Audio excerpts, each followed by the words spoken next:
1,658. We're burning the midnight oil. It just can't be helped because we are 1,658 days into this with so much evidence of Richard being premeditatedly murdered in the line of duty. Code Red there on Fort Bliss for reporting criminal trafficking. Um,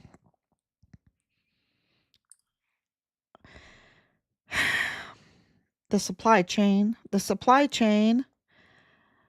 of the criminal trafficking, and in communication with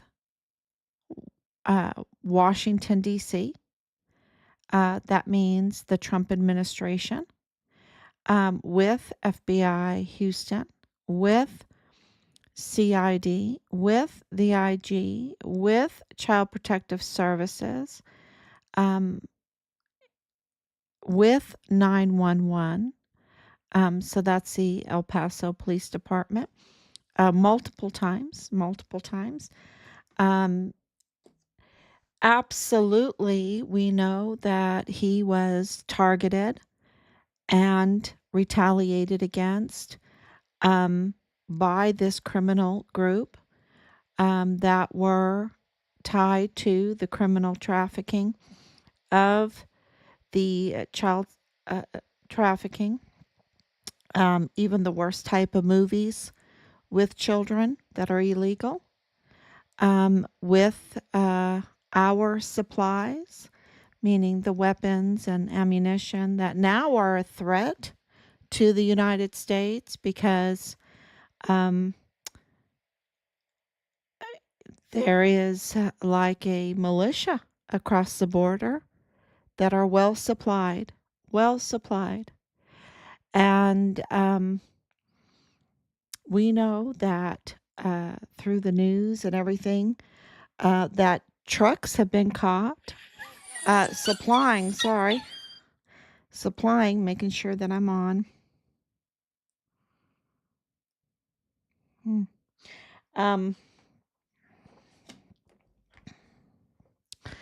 That trucks absolutely have been caught with all the supplies. And then, of course, we know about the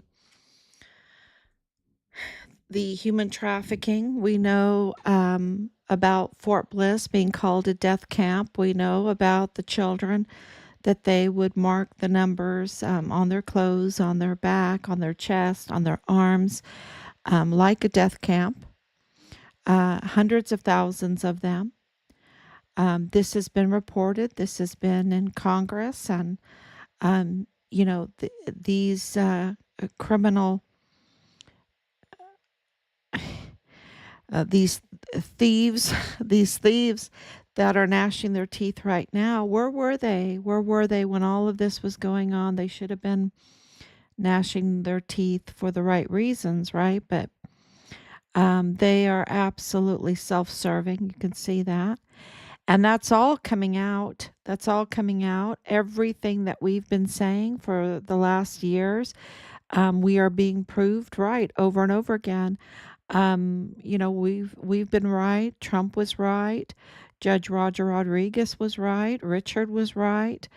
And the forensics is now coming in, okay, because we have a new administration. The evidence is being forthcoming that or released. The evidence is being released that they've kept a secret for so long. Also, there are individuals and witnesses and authorities that now were really almost forced to stay silent through all of this because of the threats and retaliation. And I would even say death threats because of look what happened to Richard, look what happened to so many other soldiers, right? And officials.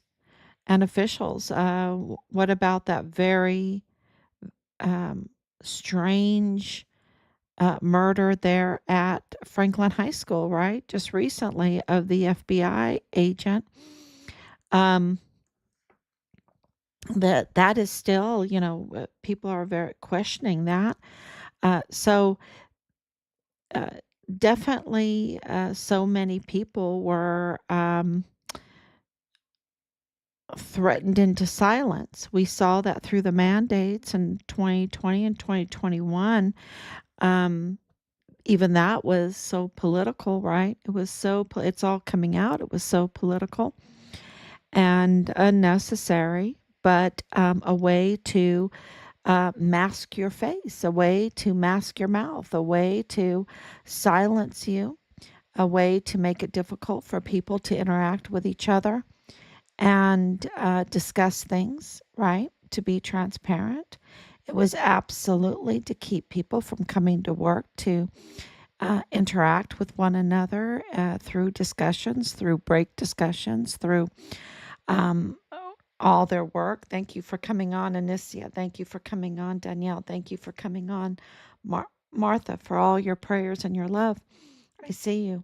Um, and so one of those, there's some forensics that I'm not at liberty to share because I don't want to interfere in the investigation, the ongoing and active investigation into the murder of our son. But I really pressed, what can I share? Because everybody has been so patient for so long, right? They've been patient for so long, and they knew that this case was a murder case, and I would say a treasonous murder case. I think it's treason and murder at the same time. And so we've been pressing, what can we say? Um, and one of the things that are confirmed, absolutely confirmed, because Leilani Hart confessed to this in her affidavit and she had it notarized. So that makes it a sworn confession. And one of the things that was really shocking that was I mean, the whole thing was shocking, right? The whole thing is shocking, and I've posted it, and it was taken down because it's shocking. Even though I redacted um, the most shocking parts, it was still taken down. Um, but I can tell you what she confessed to. She confessed to the facilitation and um, failure to report the worst type of crimes against children. She, in her master bedroom by multiple members of her household, she confessed to the possession of the recordings, the video recordings of the worst types of crimes committed against children. Being in possession of that and having a long history of being in possession of that, and her family being in possession of that. That includes Dallas Hart. She confessed to ongoing worst type of crimes between family members, between brother and brother, father and brother, and all in her household for a long period of time. That includes Dallas Hart while he was in the military. She confessed to um, having an illegal immigration status. That's sworn in there. Um, and and also the illegal purchasing of weapons. And there's more, but what I can tell you right now is that we have confirmed her, because what's true, what's not true, right? Um, but we have confirmed that in the case of that confession of illegal immigration status, That, of course, with this new administration, we wanted to get that confirmed because of the borders are, because of Tom Homan's dedication to making sure that our laws are followed in this country, that our immigration laws are followed in this country. And of course, our family is very appreciative of that because we have a very international family, and our son-in-law went through a lot to get his when he tried. I mean, his legal status all perfect, right? All perfect. Of course, my mother was an immigrant. She had to do all of her stuff to get that legalized and become a citizen of the United States. Um, you know, of course, having dual citizenships um, in our family because of always wanting to be legal, to abide by the country's requirements, by our country's requirements, by, um, with the boys being born in Poland. And, you just have to make sure that you follow the laws. And if we have to follow the laws, I mean, what are the laws there for, right? You have to follow the laws. Um, and it's not right when people think that they don't have to follow the laws and they can get all the benefits of the country. And this is what Leilani Hart absolutely, we have confirmed that she was born in Western Samoa, which is now called Samoa. And Western Samoa is not American Samoa. Okay, those are very different. Samoa is an independent country. It's been independent from New Zealand for a long time. And we have confirmed that not only was she born in Samoa, but also married there to her first husband. Remember, she had Eti. Eti was her firstborn, but she was married in Samoa. And so her claim that she has an illegal immigration status absolutely has been corroborated by um, confirmation now. So, and of course, in the confession, so that's some of the forensics that were absolutely, it's just coming in like crazy. Um, that show that what she said, what she confessed to, what she had notarized, what she swore to, um, is right, is right. And what she swore to is that her now ex-husband too, or second husband, I guess it's her second, maybe it's her third, maybe his second, I don't know. Because he has multiple wives, we've confirmed that, which is illegal. Uh, but that he knew about her illegal status. Okay, that he knew. And, being in the position that he was in, being in the Veterans Administration with the very powerful role of administrator in the IDES and Pueblo, which handles the most sensitive, uh, secure, really sensitive information of people, classified information, their health care, their health records, their military status, all of their personal information, to have access to that. And um, and we know that social security numbers um, and birth dates and all of that. We know Richard's social security number was also used illegally. Um, don't forget that Rosa Maria Valdez Garcia, who's absolutely connected to Leilani Hart, and Leilani Hart is a convicted criminal on top of that, right? She has a very long criminal history. that dates back way before Richard was even born. And so to have this convicted criminal record on top of her illegal immigration status, her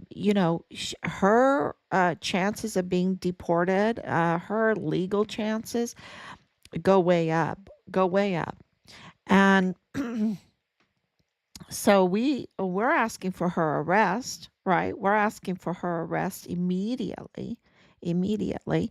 She needs to be arrested no matter what for all the crimes that she has been committed, that she has committed. And this is just another um, some more information. But don't forget that Rosa Maria Valdez Garcia, who's also up to no good, and uh, her family members were in possession of Richard's uh, credit card, right? They were in possession of them. Um, and it really explains a lot. They were, remember, uh, Danae said we were instructed to use them. So absolutely, they were using them, and we have confirmation of that too. So for Rosa Maria Valdez Garcia's family to be in possession of Richard's personal items after he was murdered makes them an accomplice, makes them also suspects in the murder of Richard. So that is, and to know that we were targeted by them, and used badly by KTSM, which they have family connections to, um, and explained a lot about Danae being so at home at KTSM when we met her there in the parking lot and went into the building. She was just like giving us a tour, right? She knew that building, and she really wasn't nervous, right? She wasn't nervous at all, and she knew where to take her seat, and she knew that they were going to black out her face, and yeah, and so to be in possession and to be married too, um, someone in uh, Richard's unit. How is she able to be in the military and seek military funds if she is illegal? I guess they don't use fingerprints to screen military personnel. Well, she also has a new name now, right? The Ephraim Mayo, Ephraim. I need to look it up. F Eframo, I think is her new name, Lilani Eframo. Um, what is that about? What is that about? Okay. That's on her new driver's license, right? Why isn't she using the name Hart, right? Well, let's put it together. She has somebody helping her. She has somebody with authority that are tampering with files. Has that happened already? Yes. We have Judge Roger Rodriguez um, filing with many agencies a whistleblower witness report that former, because he lost his badge, Fort Bliss CID agent with Leilani Hart was tampering with Richard's file. And not just Richard's file, right? Many files, but primarily Richard's file. And of course, Leilani Hart is the mother of Dallas Hart, the prime suspect in the murder of Richard. And so, um, what else do we know? We know that Leilani Hart, in her reports, she absolutely alleges that her ex-husband while they were married, was using soldiers' social security numbers and secure information illegally. Illegally. And forging names. So we have that all. And, so that forensic, those are things that I can absolutely share with you because we know that there was tampering going on at the VA and this suspicion with Richard's death using his social security number and also accessing disability benefits. Do we know that there is that type of crime going on? Do we know that there is that type of fraud going on? Well, Doja's absolutely exposing that kind of fraud, um, left and right, all over the place. So just with USA, do you think it stopped at USA? What? Wait until they get to the VA. Wait until they get to the VA, and because you see, they will absolutely use the good nature of the American people and take advantage of it. And the USAID was to help people, right? To help the Haitians, not to pay for some big fancy elitist wedding. Um, sorry. Uh, um, yeah, it's circling out there, and I'm waiting for it to be confirmed. But the level of fraud, millions and millions of dollars that we had approved for it to be used for good to help people that were really in need, and we can see that that's not what was going on, right? That's not what was going on. We still have dirty water. We have people that are suffering in war torn or natural disasters or other disasters that have not been helped, that we have wanted millions of dollars to go to. So for us to suggest that there is Veterans Administration fraud going on when it comes to the veterans' disability benefits is not reaching too far. That is not reaching too far, and that's the claims here, and that's uh, uh, definitely the forensics is coming in for that. Um, Danielle asked, "Are the passports fraud? Are they taking over deceased people's identities since they are connected to the life insurance business? Maybe they should see how many policies they are next to kin." Absolutely. We know that a lot of dead people vote, right? We know that a lot of dead people's social security numbers are being used. We know a lot of live social security numbers of live people are being double used. And so the fraud is huge. And the thing is, we have to go back to St. Augustine, right? I never realized that years ago when, when I was homeschooling, and one of the major books is The City of God by St. Augustine for homeschoolers for classical education. And I never realized when I read that book and trying to and I got a shorter version of it, like a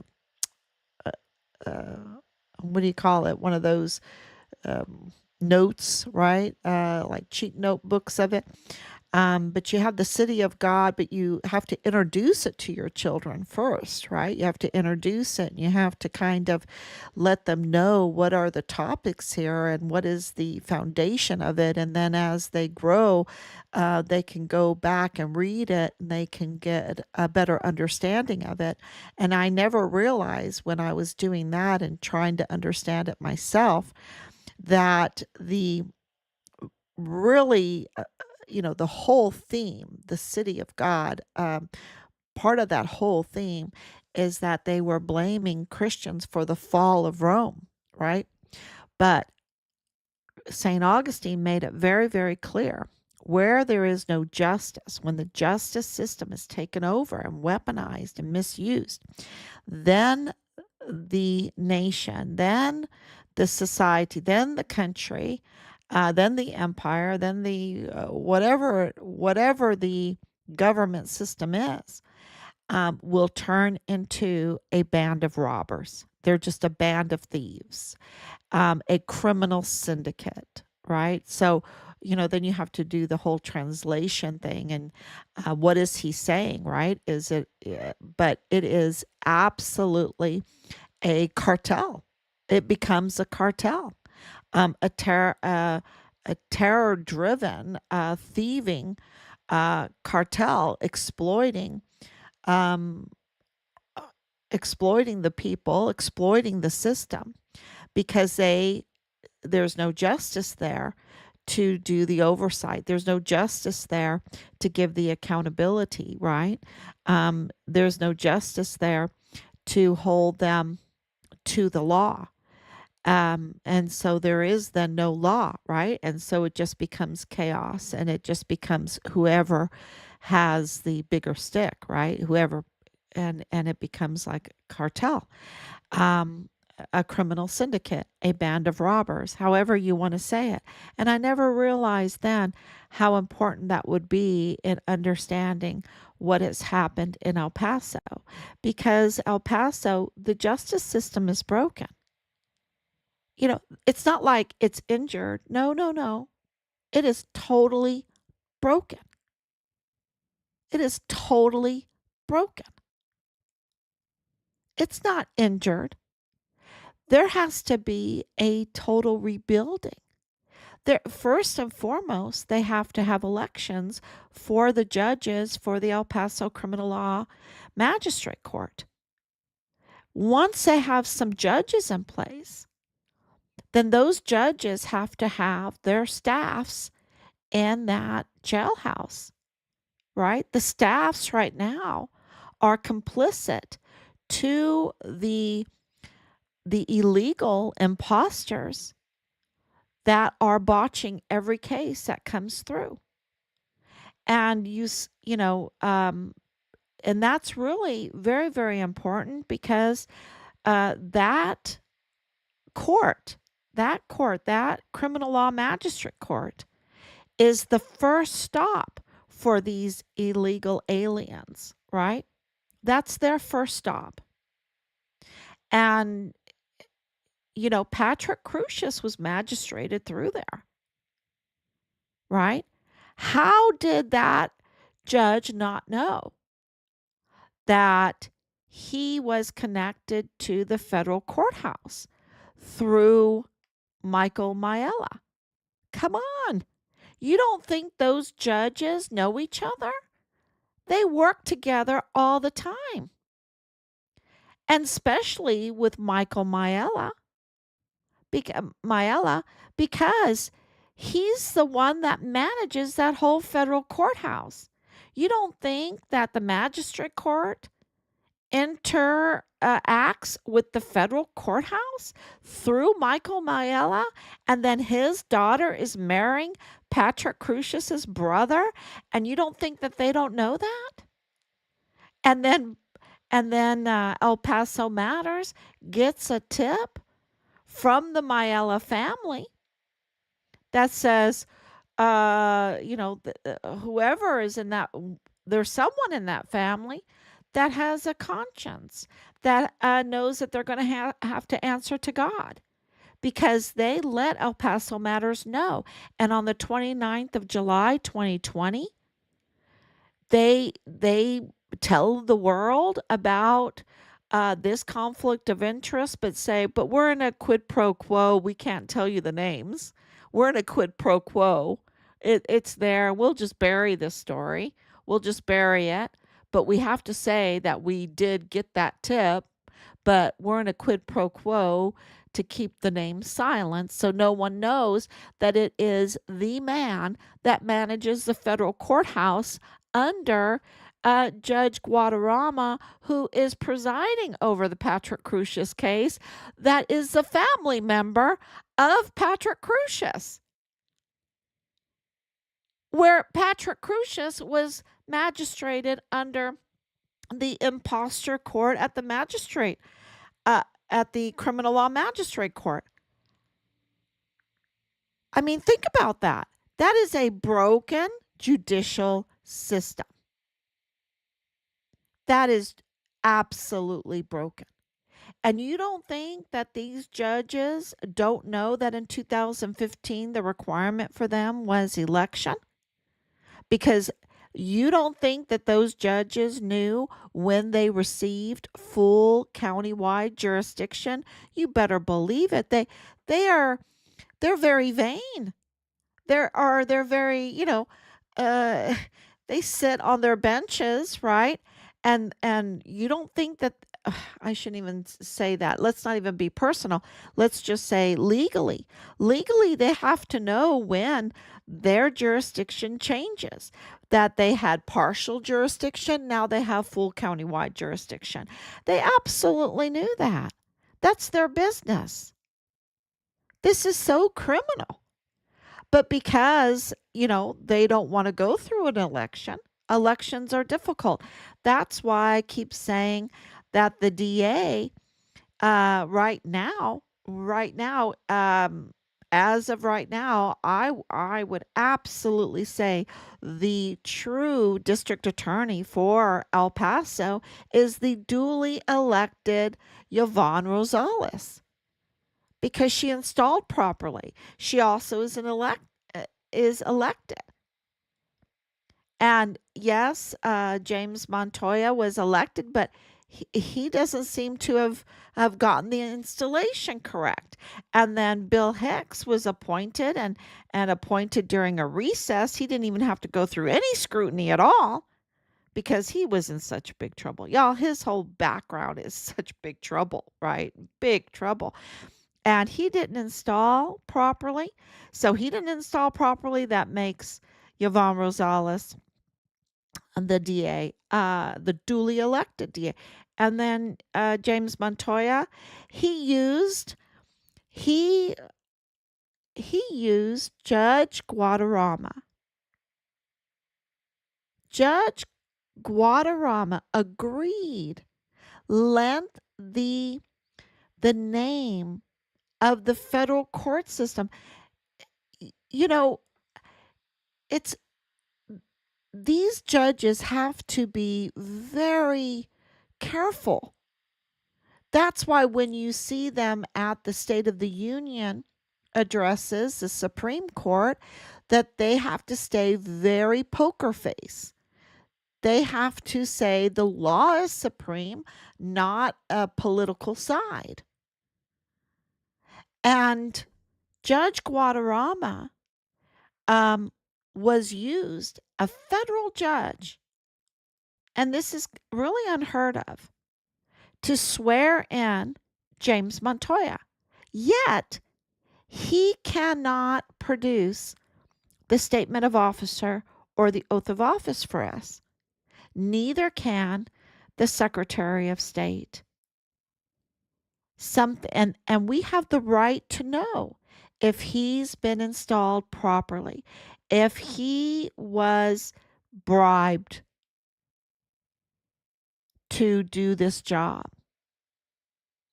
Because if he didn't sign the statement of officer, then you have to, it's required by the Texas Constitution that he signs the anti bribe statement before the oath of office. It's very clear. Not after, before. Because if it's signed after, that nullifies the statement of officer, the legality of the statement of officer. So it's very clear that the justice system is broken. And let's not stop there. We also have the medical examiner, the chief medical examiner, is also illegal. He violated his H1S1J whatever visa. We have all that. So that's forensics. And now we have Leilani Hart confirmed that she was born not in America Samoa, but in Samoa, which is formerly Western Samoa. And she was even married there. So that has been confirmed. And so, there's someone helping her, right? And that means someone is helping James because James knew of her illegal status, right? And we know that there was tampering of files, which also corroborates Lilani's claim that James was tampering with files and forging names while being an IDS Pueblo administrator at the Veterans Administration with access to our veterans and our disabled veterans' most sensitive information. And so more and more forensics and it's heartbreaking forensics. It's shocking forensics, and I'm not at liberty to tell at this time because you know there is ongoing and active investigations into the murder of our son, who was murdered in the line of duty. See, they're step by step, they're revealing the truth. They're dripping it out, right? Because there are so many because this is, I would say, a treasonous murder. Because there is so much fraud involved, and there is the criminal trafficking involved, and there is bad players. I shouldn't say bad players, evil, criminal, treasonous uh, individuals that were in Richard's chain of command that were involved in this, that are connected to um, the Walmart mass shooting, to Santa Teresa Jetport. Um, and so it is, and we have confirmed it with everybody that Richard's unit is absolutely connected to uh, the Walmart mass shooting case. And now we have, uh, and it's not just about Alexis marrying Brian, um, Brian Blake Crucius. It's not just about that, right? It's about um, his access to the case. His access to the case. It's about Judge Waterama knowing this conflict of interest and his access to the case.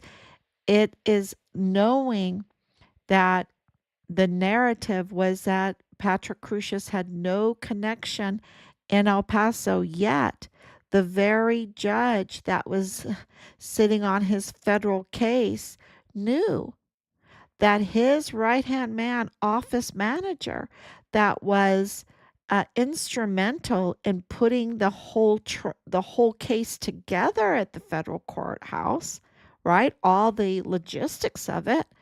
Um, that his daughter was married, that he was a family member of Patrick Crucius. He's a family member of Patrick Crucius.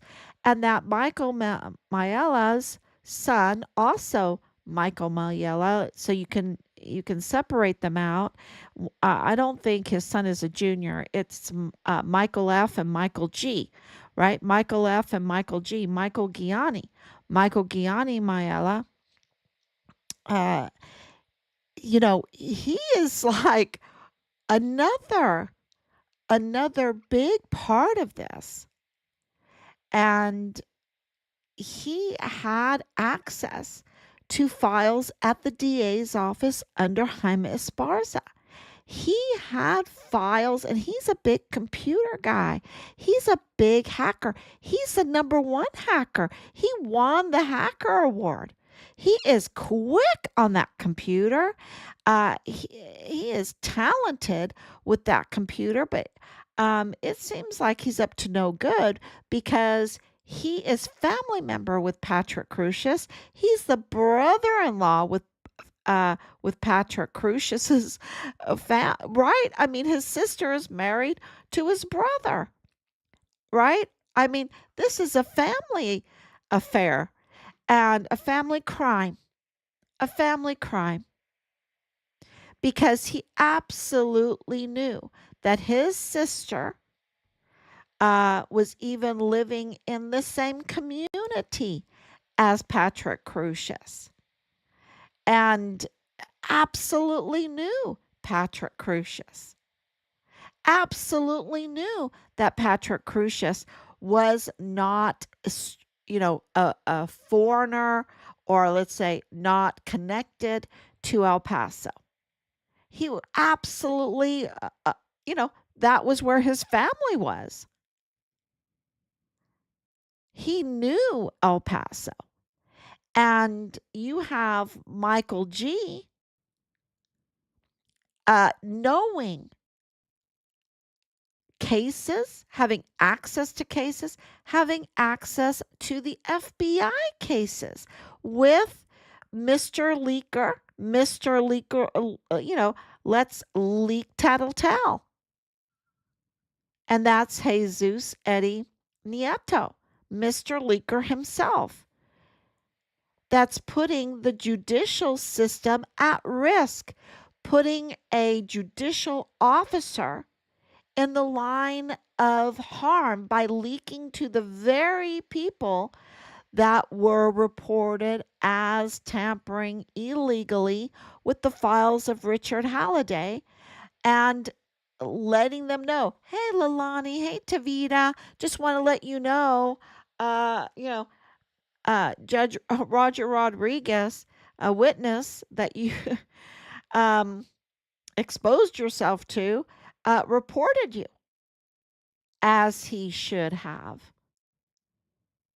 And let me tell you, Angela Kachurga, she was so mad. She was so mad at that. I couldn't believe it. That's, I, she was so mad that Lalani Hart and Tavita Nusa had been exposed, that we knew now. She is like these gnashers of teeth now that are being exposed, that used to always claim that they cared about people and cared about the border and all of that. Where her husband interviewed Jaime Esparza and Texas Hart about the Walmart mass shooting in the Dallas Morning News. The two people he picks is Jaime Esparza and Texas Hart. That puts them together. Where where Michael G is with Jaime Esparza, being an intern, having access at the DA's office. I think what St. Augustine said is right on point. When the FBI office is absolutely up to no good, and when the DA's office is absolutely up to no good, and let me tell you, we've had so many communications with them, and I can tell you right now they were up to no good. We had to fight for what we've got, that we had the right to get through the FOIA laws, for the Freedom of Information Act. Um, and they were up to no good. And you know that the federal courthouse is up to no good. And you know that the El Paso criminal law magistrate is up to no good. And you know that the chief medical examiner, who's the one that handled all of the bodies, the victims of the Walmart mass shooting, He's up to no good. And then now you have the commissioners yelling at Trump, saying you are breaking civil rights. You're breaking civil rights. Yet every day in their own counties, civil rights are being broken left and right because where there is no justice, there's just a criminal uh, syndicate, a band of robbers, and that is what's happening. And not only do they rob the wealth, but they also rob lives. And for that to be connected, for that to be connected to the military, for that to be connected to Michael Garrett, 4-star General Michael Garrett, and it is absolutely connected to him. And then, uh, you don't have to wonder why it took so long to get to the bottom of Vanessa Guillen, because absolutely there was so much evidence in that arms room, like Richard's, case. And they did everything. Why didn't General Garrett and General Kelly, don't forget that General Kelly was Homeland Security.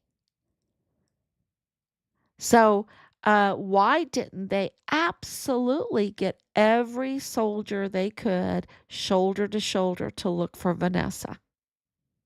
Why didn't they do that with Richard? Only until they had to put on a show did they do that.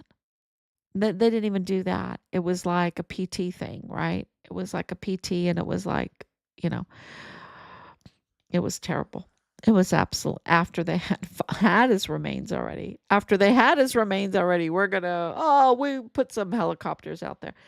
Um, so yeah, it's they knew, and it's not just Richard's remains. There's other forensic evidence that is very, very important, and it's coming in. That when you hear it, it's really shock. Sometimes we get a little callous from all of this information coming out. But we haven't even had time to really, really absorb the whole federal courthouse debacle and what that means to Richard's case, um, and of course, the Walmart mass shooting case. I mean, clearly you can see that. But what does it mean to other cases? What does it mean to El Pasoans? How much money? How much money? Why are they not, passing this, closing down the case? Why didn't they close down the case or after the federal case happened? Seems like they got very greedy. Seems like they were really wanting to control this case while collecting money, because they could have absolutely said, look, we need to send this to somewhere else like San Antonio or something like that, right? But no, they wanted very close uh, eyes on that whole case. And what do I mean by eyes? They wanted computer security whizzes to uh, be right there, um, and know what's happening with this case. And for Michael G to have that kind of, and Dallas even has, um, uh, his degree is in that computer uh, technology, right? And programming, computer programming, and all of that. So for Michael G, Mr. Football Player, and for Dallas Hart, Mr. Football Player, And Michael G, Mr. Computer Whiz, and Dallas Hart, Mr. Computer Whiz, with Jonathan Ambrose, Mr. Computer Whiz, um, to be part of this, to be suspects in this. And I would say with Michael G working for Walmart security, um, being there with Jesus Nieto, Mr. Leaker. I like to call him Mr. Tattletale. I don't know. Um, because it's not a whistleblower. He's not a whistle, he's up to no good. Um, so, it's kind of like what you tell your children or your grandchildren. There's a difference between a tattletale and a whistleblower, right? Um, yeah, a rat. A rat is, yeah, that's who was saying that, calling them rats? Um, Devin Nunes, he was calling them rats that are up to no good like that in the FBI. Um, so this is, when you see the cases and how they try to maintain control, look at what they did with Jaime Esparza when he retired from the DA, and this was kind of um, Richard's case, uh, giving them difficulties. And he's part of Richard's case. Jaime Esparza's name is on Richard. The forensics is there, just like with Ray Lavart. Did I say it? Velarde, right?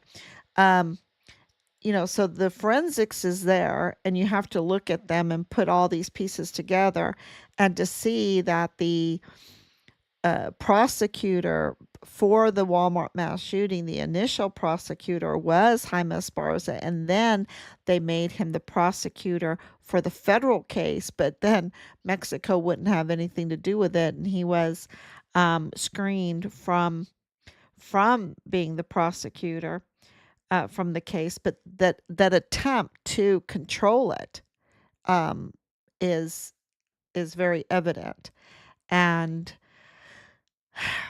with the whole broken judicial system is an attempt to control the crime from being revealed. That's what's going on, because that crime being revealed reveals a much bigger crimes that Richard was reporting. And so that's why we've come to really consider Richard's murder as a treasonous murder, which has also a lot of legal implications to it. And we're it's been I'm not gonna it's been hell, y'all. It's been absolute hell. But we're very grateful to have the patience to get to this point where we absolutely know what has happened, so that those that really did harm will be held accountable. So it's been a lot of patience through this, trying, because bad players that have had our ear have wanted to, make us really move forward at a much speedier pace. And we just always felt that it was stinky, right? That something wasn't right, that these bad players were not leading us in the right place. And and so we're very grateful that we didn't follow their directions totally. We did get the PI, right? That was one of those instances. And the PI that was recommended to us, well, everyone knows what happened there. That's a whole, that was he interviewed and we have it, Boleyn and Danae, right? And who did he attack? He attacked me. He attacked me. Um, so he spent a lot of time with Soto, with Marlon, dirty Agent Soto. So yeah, these were absolutely bad suggestions that were made to discourage us, to frustrate us. And the truth is that the justice system is broken in El Paso. And you then that means we need a doge, right? We need a doge to um, reveal the fraud, waste, and abuse. We need, of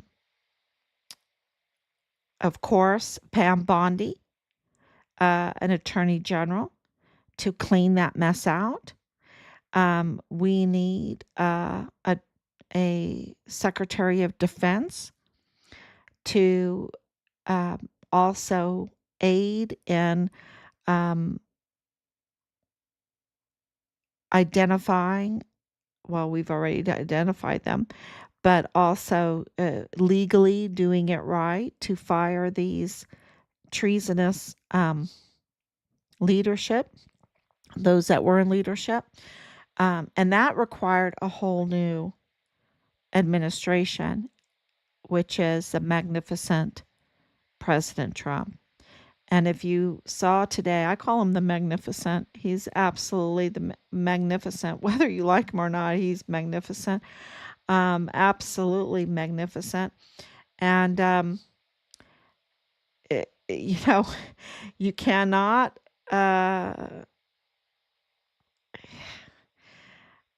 deny that he is running this country. He is absolutely running this country. And he was elected to do it. And he was given a mandate to do it. And so he's duly elected with a mandate, a huge mandate. So he's running this country. And, you know, and that is what was required. Um, and he's taking away access to um, top secret information or classified information from those that were up to no good. Clearly, they were up to no good because we witnessed them abusing their power in the judicial system. And so that is what's happening right now. And of course, he absolutely has laser focus on El Paso because the Walmart mass shooting, first and foremost, over everything, was a targeting and attack on President Trump. Absolutely. There is no doubt in anyone's mind that looks at the forensics of that case. They were using it to put the worst type of narrative out there that they could and try to slap it on President Trump to affect the election, to push forward Beto O'Rourke. That's why Beto O'Rourke had that whole El Paso Strong campaign going forth. And the pictures that I have, and I have a picture of him with Danae Katzen, Um, yeah, so this was a political attack. There's no doubt about it. And why was it such a political attack? Because he was auditing Fort Bliss. He was auditing Fort Bliss, and we got that information from the general when he was still an elf before he turned into an orc. Um, yeah, and that was very, very helpful in understanding what was going on. So, um, yeah. Just really thank you, everyone, for your patience. But the patience is paying off. And please share the information because, of course, we're being shadow banned and everything. The post about Alexis' engagement with Blake Crucius, Brian Blake Crucius is his name. That really got a lot of views, and so we're told that you have to times each view by 4. So that was big, and that should tell you the importance of that information. So, like the car ownership of the Mercedes, like Nadal Baim, those are very, very big um, connections there, uh, and and it's giving us a lot of forensics now. So thank you. And but time all of this accountability, people will absolutely understand it. And it's been so convoluted right now, and we had missing pieces. And Judge Waterama, we always gave him all the benefit of the doubt. Well, look, let me tell you, shame on him. Yeah, he blew it. He blew it. And he let his position, his coveted, beautiful position as a federal judge, lifetime appointment, to James Montoya.